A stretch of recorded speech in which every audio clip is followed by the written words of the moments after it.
আজকের এই অনুষ্ঠান দেখছেন, মোরলেস সবাই অবগত আছেন যে গত রাতে রাজধানীর যে নিকটবর্তী জেলা গাজীপুর, সেখানে কি দুর্ঘটনা ঘটেছে এবং গাজীপুরকে কেন্দ্র করে আজকের এই দিনে পুরো দেশে একটি অস্থিরতা বিরাজ করছে এবং গাজীপুরে সেই ঘটনা অর্থাৎ গত রাতের যে ঘটনা, এটি যে কোন জায়গাতে গিয়ে শেষ হয়, কোন পক্ষ বিজয়ী হয় আর কোন পক্ষ এখানে পরাজিত হয়, সেই জিনিসগুলো এখনো পর্যন্ত বলা যাচ্ছে না। তবে পুরো ঢাকা শহর থমথমে এবং রাস্তাঘাটে ভিড় নেই বললেই চলে এবং সর্বত্রই এটা কানাঘুষে এবং সামাজিক মাধ্যমগুলোতে পক্ষে এবং বিপক্ষে প্রচুর তর্ক এবং বিতর্ক হচ্ছে।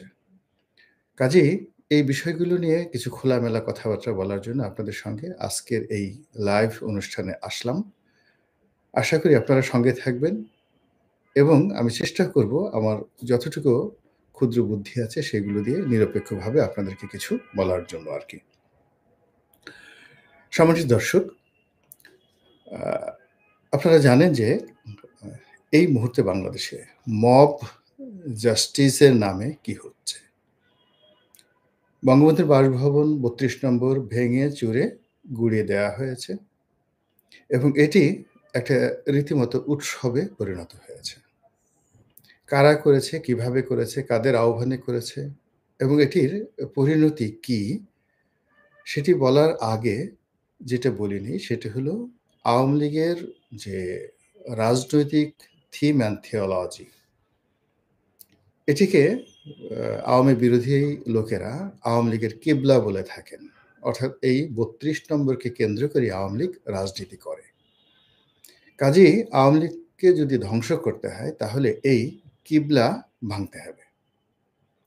এখন এই কিবলা ভাঙার জন্য যারা সফল হয়েছেন, যারা ভেঙেছেন, তাদের যে উল্লাস, তাদের যে ঈদের আনন্দ, তাদের যে যাকে বলা হয় উদ্দীপনা, এটি রীতিমতো বাঁধ ভেঙেছে, সেই চাঁদের হাসির বাঁধ ভাঙার মতো।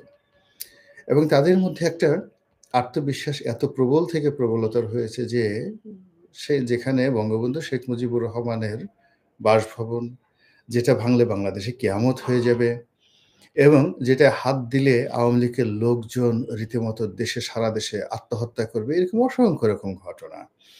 তো যখন সেই বাড়িটা ভেঙে ফেলা হলো, একটা টু শব্দ হলো না ঢাকা রাজপথে। দ্বিতীয় যে ঘটনাটি সেটি হলো যে এই বাড়িকে কেন্দ্র করে যারাই কথাবার্তা বলার চেষ্টা করেছেন, অভিনেত্রী শাওন, তাকে আটক করা হয়েছিল, আবার ছেড়ে দেওয়া হয়েছে। এবং আপনারা সবাই জানেন যে প্রয়াত হুমায়ূন আহমেদের স্ত্রী শাওন বর্তমান সরকারের সবচেয়ে প্রভাবশালী যে উপদেষ্টা রয়েছেন জনাব আসিফ নজরুল, তার সম্পর্কে শাশুড়ি। কিন্তু সম্পর্কে শাশুড়ি হলেও আসিফ নজরুলের যে স্ত্রী শীলা আহমেদের সঙ্গে শাওনের সম্পর্ক ভালো নয়। আর হুমায়ূন আহমেদের প্রথম স্ত্রীর গর্ভজাত সন্তান যারা আছেন, তাদের প্রায় সবার সঙ্গেই শাওনের দা-কুমড়া সম্পর্ক। তো সেই অর্থে শাওনের সঙ্গে আসিফ নজরুলের সম্পর্ক ভালো থাকার কথা নয় এবং আসলেও সেটা ভালো নেই। এখন শাওনকে যখন গ্রেপ্তার করা হলো তখন মানুষ খুব খুশি, আওয়ামী বিরোধীরা খুব খুশি এবং তাকে নিয়ে বিশ্রী রকম ট্রল করা হলো। আবার পরবর্তীতে দেখা গেল যে শাওনের সঙ্গে সঙ্গে তার যে ঘনিষ্ঠ বান্ধবী আর একজন অভিনেত্রী, তাকেও গ্রেপ্তার করা হলো। কিন্তু পরবর্তীতে দুজনকেই আবার ছেড়ে দেওয়া হলো এবং এই ঘটনার জন্য আবার সবাই আসিফ নজরুলকে দায়ী করছে যে তার হুকুমে এই জিনিসগুলো ছেড়ে দেওয়া হয়েছে। তারপর যেটি হলো সারা বাংলাদেশে টার্গেট করে করে বিভিন্ন এলাকাতে মন্ত্রী মিনিস্টারদের বাড়ি ভাঙাচোরা করা হলো। যেমন পিরোজপুরে রেজাউল করিম নামক একজন মন্ত্রী ছিলেন, নিপাট ভদ্রলোক। তার এলাকাতে তিনি কি করেছেন না করেছেন, বাট আমরা ঢাকা শহরে তাকে একজন সজ্জন ভদ্রলোক হিসাবে জানি, যদিও তিনি এখন অজ্ঞাত স্থানে রয়েছেন। কিন্তু সেই মানুষটির বাড়িও ভেঙে চুরমার করে দেওয়া হয়েছে। আমির হোসেন আমুর বাড়িতে আ আক্রমণ চালানো হয়েছে। এমনকি তোফায়েল আহমেদের বাড়িতে অগ্নিসংযোগ করা হয়েছে। তারপর আরো অনেক আ অসংখ্য বাড়িঘরে মাহবুবুল আলম হানিফ থেকে শুরু করে সাবেক রাষ্ট্রপতি আ আব্দুল হামিদের বাড়িতে, তার চাচাতো ভাইয়ের বাড়িতে, তারপরে অনেকগুলো রিসোর্ট সেখানেও রীতিমতো হামলা চালানো হয়েছে। ফলে শুক্রবার দিন রাত্রি এবং বৃহস্পতিবার দিন রাত্রি, এই দুটো রাত্রিতে সারা বাংলাদেশ রীতিমতো আগুনে থরথর করে কেঁপেছে। আর সেই আগুনে একটা বিশেষ পক্ষ বা বিশেষ গোষ্ঠী ভীষণ রকম উল্লাস নৃত্য করেছে। আর অপর পক্ষটি কেউ রাগে, ক্ষোভে, ক্রোধে যাকে বলা হয় জিঘাংসায়, তারপরে সেটা প্রতিশোধ স্পৃহায়, আবার অনেকে ভয়ে থরথর করে কেঁপেছেন। তো এরই মধ্যে যেটি খবর এলো সেটি হলো গাজীপুরের একজন মন্ত্রী ছিলেন আকমা মোজাম্মেল হক। তিনি মুক্তিযোদ্ধা বিষয়ক মন্ত্রী ছিলেন এবং সরকারের মন্ত্রীদের মধ্যে সবচেয়ে যাকে বলা হয় সিনিয়র মন্ত্রী ছিলেন। তো তার বাড়ি ভাঙার জন্য কে বা কারা গিয়েছে বা বাড়িতে লুটপাট করার জন্য কে বা কারা গিয়েছে। এখানে বিপরীতমুখী কথাবার্তা শোনা যাচ্ছে। তো এখানে যে গুজবগুলো ছড়িয়ে পড়েছে সেটা হলো সেই বাড়িতে যারাই আক্রমণ করতে গিয়েছে বা লুটপাট করতে গিয়েছে তাদেরকে এলাকাবাসী গণপিটুনি দিয়েছে। কেউ বলছেন প্রচার হয়ে গেছে যে ওখানে ৩ জনকে একেবারে আ রীতিমতো গণপিটুনি দিয়ে মেরে ফেলা হয়েছে। এই ধরনের একটি গুজব ছড়িয়ে পড়েছে। আবার অন্যদিকে যারা ছাত্র জনতা তাদের বক্তব্য হলো যে সারা দেশে যে মব জাস্টিস হচ্ছে বা জ্বালাও পোড়া হয়েছে, এটা মানে কিছু ক্ষেত্রে কেন্দ্রীয় সিদ্ধান্তে করা হয়েছে। খুবই সিস্টেমেটিক ওয়েতে দিনের আলোতে। সেখানে ভিকো মেশিন থেকে শুরু করে অন্যান্য যে মেশিনগুলো নেয়া হয়েছে সবই করা হয়েছে। আবার অনেক ক্ষেত্রে দেখা যাচ্ছে যে ছাত্রদের নাম ভাঙিয়ে অনেকে এই চুরি ডাকাতির রাহাজানি করেছে। তো গাজীপুরে যারা সমন্বয়ক বা ছাত্র জনতা রয়েছেন তাদের মধ্যে হঠাৎ করে একটা দেশপ্রেম জাগ্রত হলো এবং তারা যখন খবর পেল যে এরকম একটা ঘটনা ঘটতে যাচ্ছে তখন তারা ঐক্যবদ্ধ হয়ে সেখানে যাওয়ার চেষ্টা করলো। কিন্তু তারা সেখানে গিয়ে তারাও ভীষণ রকম বিপদে পড়ল এবং অনেকে পিটুনির শিকার হলো। ওই অবস্থায় তারা আইনশৃঙ্খলা রক্ষাকারী বাহিনীর সাহায্য চাইলেন। অনেকে আইনশৃঙ্খলা রক্ষাকারী বাহিনীকে অর্থাৎ বিশেষ করে পুলিশকে টেলিফোন করে তাদেরকে নরমালি সমন্বয়করা এই সময় স্যার ডাকেন না। কিন্তু বিপদে পড়ে তারা স্যার ডেকেছেন এবং তাদের পা ধরেছেন, "স্যার আপনাদের দুটো পায়ে ধরি, আপনারা বাঁচান।" কিন্তু তারা নানা রকম টালবাহানা করেছেন এবং এই দেশপ্রেমিক ছাত্র এবং জনতাকে উদ্ধার করার জন্য সেখানে যাননি। ফলে সেখানে প্রথম আলোর রিপোর্ট অনুযায়ী প্রায় ১৫ জন আ সেই ছাত্র এবং জনতা গুরুতর আহত হয়েছেন এবং সেনাবাহিনী গিয়ে তাদেরকে মুমূর্ষু অবস্থায় উদ্ধার করেছেন। অনেককে সেই ব্যাটারির রিকশায় করে এনেছেন। ভীষণ রকম বিশ্রী এবং অবস্থা এবং তারই প্রেক্ষিতে ছাত্র জনতা বিশেষ করে আন্দোলনকারী তাদের হাতে ঘা লেগেছে এবং তারা এখন লং মার্চ টু গাজীপুর। আজকে আমি যে ভিডিওটা করছি এই সময়টাতে ফেসবুকে দেখলাম যে যারা শীর্ষস্থানীয় নেতৃবৃন্দ রয়েছেন তারা লং মার্চ টু গাজীপুর ঘোষণা দিয়ে গাজীপুরে আওয়ামী লীগের ১৪ গোষ্ঠী উদ্ধার করার জন্য তারা সেদিকে রওনা করবেন এবং সেই দৃঢ়তা নিয়ে তারা সেদিকে এগিয়ে যাচ্ছে। ফলে গাজীপুরকে কেন্দ্র করে একটি সংঘাত, অনিবার্য একটি সংঘাত আ সেটা আমাদেরকে দেখতে হবে এবং সেই সংঘাতে কি পরিণতি হতে পারে এবং সেই সংঘাতের আ মারাত্মক বিষক্রিয়া সারা দেশে কিভাবে ছড়িয়ে যেতে পারে সেই বিষয়গুলো নিয়ে আলোচনা করব। তার আগে একটু দেখে নেই যে আমার সঙ্গে কারা যুক্ত আছেন এবং আ কতজন আ কি মন্তব্য করেছেন। সম্মানিত দর্শক আমি নিচের থেকে শুরু করি। আ এখানে যারা আছেন বেশিরভাগই মনে হচ্ছে যে আওয়ামী লীগের লোকজন। তো আওয়ামী লীগের যারা লোকজন আছে তাদের আ ভাই ছাত্র জনতার আগের মতোই আছে নাকি বদলাইছে নাকি একটু বদলায়? আপনি একটু ছাত্র জনতার সংজ্ঞার কথা বলবেন। ঈদ মোবারক। নাম নিতে ভয় পান। এটা কে বলেছেন? শাহীন।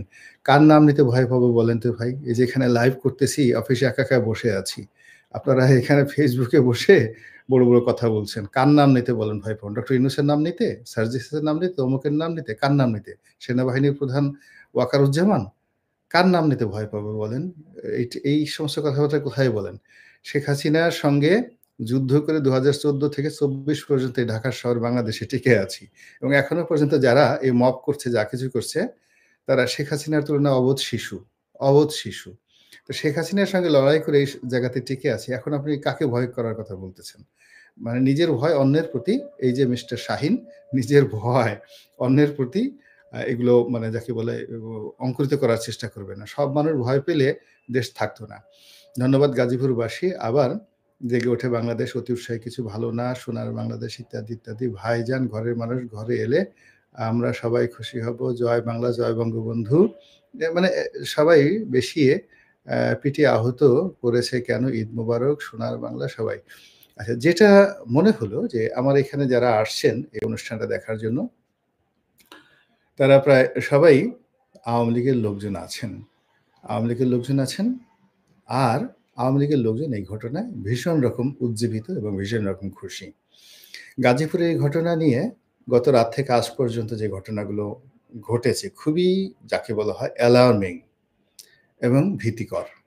১ম অবস্থা হলো পুলিশের সাবেক আইজি বেনজির একটি বিবৃতি দিয়েছেন এবং সেটি আবার পুলিশ অ্যাসোসিয়েশন প্রতিবাদ করেছেন এবং সেটি বলেছেন যে এই ধরনের বক্তব্য দেওয়া বেনজিরের জন্য রাষ্ট্রদ্রোহ। কিন্তু তিনি তো নিরাপদ দূরত্বে রয়েছেন। তিনি যেটা বলেছেন যে পুলিশে শতকরা ৯০% লোক আওয়ামী লীগের, তাদের সঙ্গে ডক্টর বেনজির এবং অন্যান্য যারা পালিয়ে আছেন, কমান্ডিং অফিসার, যারা এই গত ১৫ বছর ধরে পুলিশ বাহিনীকে নিয়ন্ত্রণ করেছেন।